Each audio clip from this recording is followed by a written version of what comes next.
What is up, YouTube? Welcome back to Nerd Media. And a while back, when Disney officially announced Incredibles 3, a lot of Disney fans were very happy, and it quickly made its way up to being a lot of people's most anticipated Disney project up and coming, considering the fact that it's a sequel.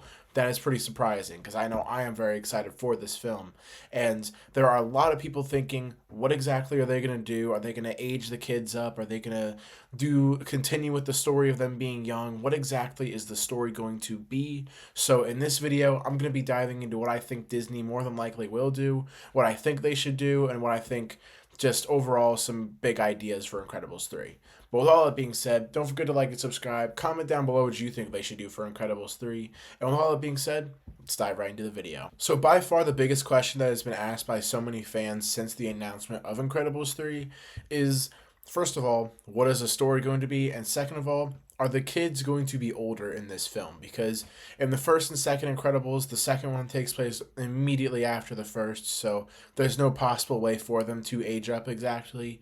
And then obviously you have the introduction of Jack Jack, so it's obviously not a big deal to age up the kids, but it has been a very, very long time since our last Incredibles film, and there is not a big cliffhanger that kind of sets it up to start immediately after the third film from my recent memory of those films. But I mean, I think it would be a very interesting and cool idea to get a film of the kids being all grown up and maybe the parents are like not really able to do superheroing that much because they're getting older.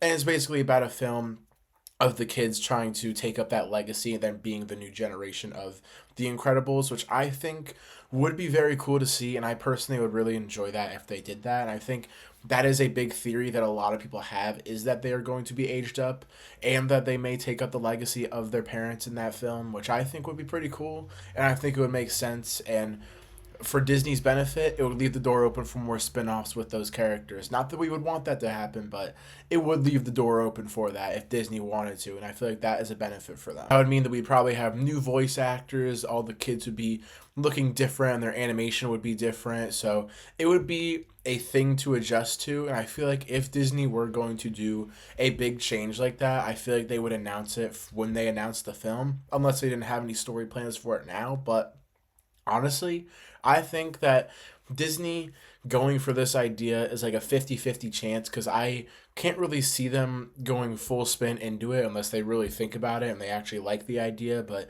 I could also very much see them just sticking with the old designs and models of the characters, having the kids still stay young, having Jack Jack there, and having him as a child and not having him age up a few years.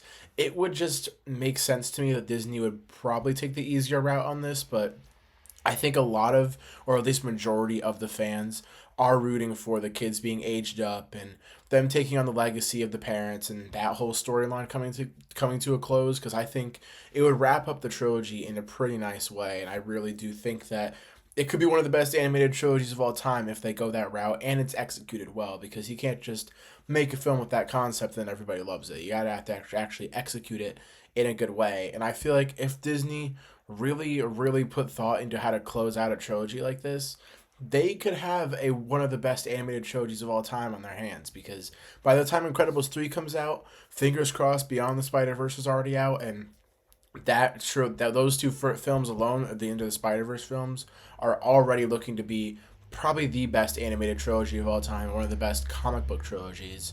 And if that doesn't come out by then honestly, I think that Incredibles is probably going to take that spot for best animated trilogy until that movie comes out, whenever it does. Fingers crossed for some announcements next week. Speaking of announcements, Disney is going to be at CinemaCon next week, and they are going to be making a lot of announcements and talking about their biggest projects coming out this year, like Lilo and Stitch, Elio, Fantastic Four, Thunderbolts. There's so many things that they have coming this year that they are probably going to be focusing on. So if we are going to get an announcement or some sort of update or confirmation for Incredibles 3, it may not be at CinemaCon. I would probably assume that it's going to be at D23 2025 in the fall of this year, which I think would just make more sense because they probably want to focus on their upcoming projects, and by that time most of them are already going to be out. So I don't expect to get any updates next week, but I do expect some other big announcements coming next week from Marvel, Disney, DC.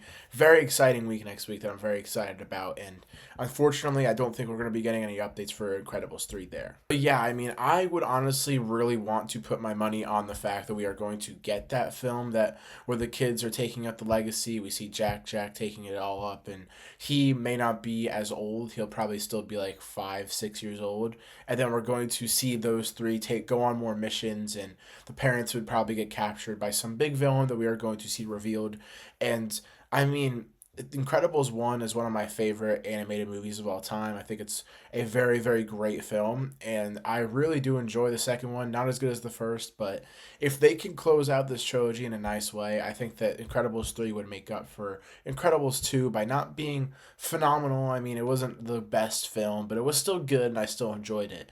But these films are very, very fun to watch, and I'm really excited to see what they have in store for Incredibles 3, regardless of if it's going to be good or bad. I'm still excited for it, and I don't believe we have a confirmed release date yet. I mean, I'm going to assume that it's going to come in the next 4 or 5 years, hopefully sooner than that. But if we get updates this year confirming a release year at least, then I'll be happy, because we know that we are getting Toy Story 5 next year, which is probably one of Disney's like main priorities right now for 2026 in the future, because most of their films for this year are already set and ready to go. So I'm very, very, very curious to know if we're going to get announcements soon. But with all that being said, don't forget to like and subscribe. Comment down below what your pitch for Incredibles 3 is going to be, and where does it rank for you on trilogies so far or animated films for Disney?